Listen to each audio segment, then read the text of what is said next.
In Revelation 12, God revealed to John the apocalypse of Jesus Christ to disclose to his disciples the events that would soon take place. John was the recipient of this divine revelation.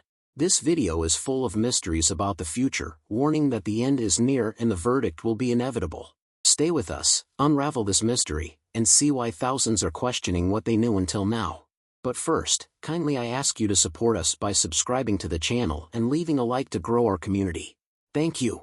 Revelation 12 verse 1 unveils a majestic spectacle in the sky, a radiant woman adorned with the sun, the moon at her feet, and a regal crown of 12 stars gracing her head.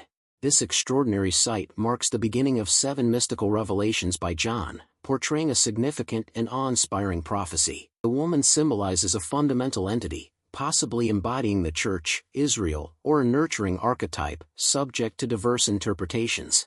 The child she bears is often seen as the embodiment of Christ, underscoring his divine purpose of redemption. The dragon embodies adversity and malevolence, commonly recognized as Satan, diametrically opposed to the woman and the child, epitomizing the eternal clash between virtue and wickedness.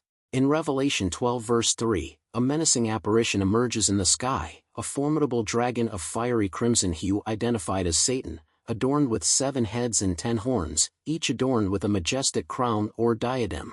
Throughout the annals of time, the image of a celestial woman draped in radiant sunlight has been intertwined with diverse spiritual motifs. After Joseph's celestial encounter, this luminous figure is interpreted as a symbol of Israel from a sacred scriptural standpoint.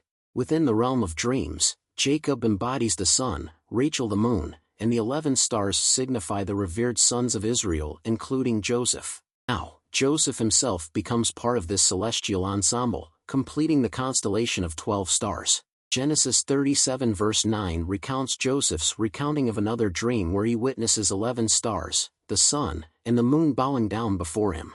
In various passages of the Bible, Israel, Zion, or Jerusalem are allegorically depicted as women. Hosea 2 verses 19 to 20 poetically illustrates the covenant of eternal devotion and affection using matrimonial metaphors, underscoring the profound bond between God and Israel. I will pledge myself to you forever, I will pledge you in righteousness and fairness, in affection and empathy.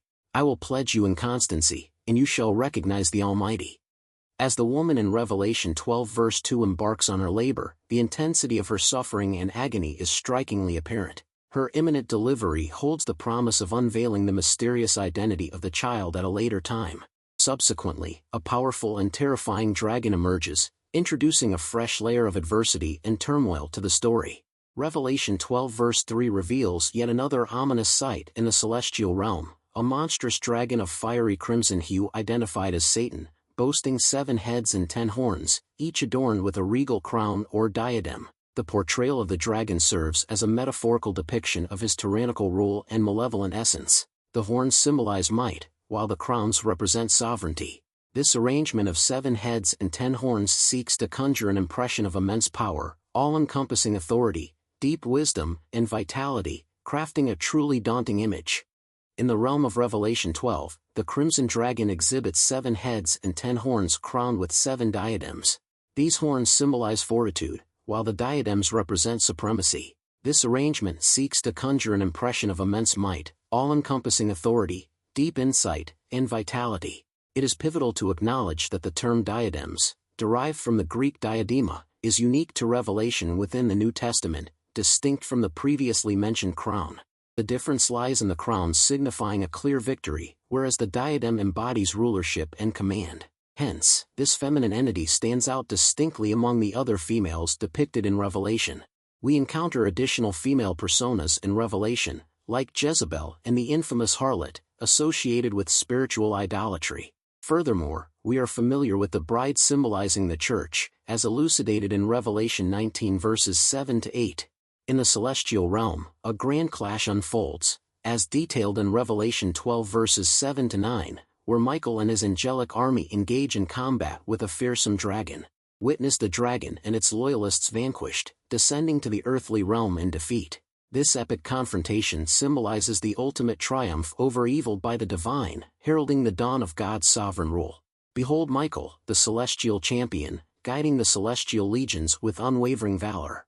The scriptures affirm his leadership in Revelation 12 verse 9 and Daniel 12 verse 1, portraying Michael as the eminent prince, the shield of the people, emerging to safeguard them amidst unparalleled tribulation.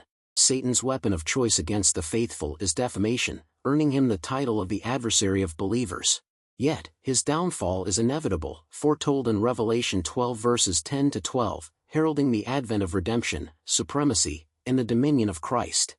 After Satan's scheme to obliterate the Chosen One was foiled, his anger shifts towards the woman depicted in Revelation 12 verses 13 to 17.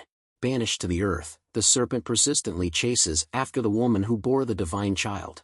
Yet, she is granted the majestic wings of a mighty eagle, enabling her flight to the sanctuary of the wilderness, a haven ordained by the Almighty. Resorting to a desperate move, the snake spits forth water akin to a raging river to engulf her, but the ground steps in, rescuing her by swallowing the deluge. Fuming over his thwarted plan, the dragon launches an assault on the descendants of the woman, those who adhere to God's decrees and embrace Jesus' teachings.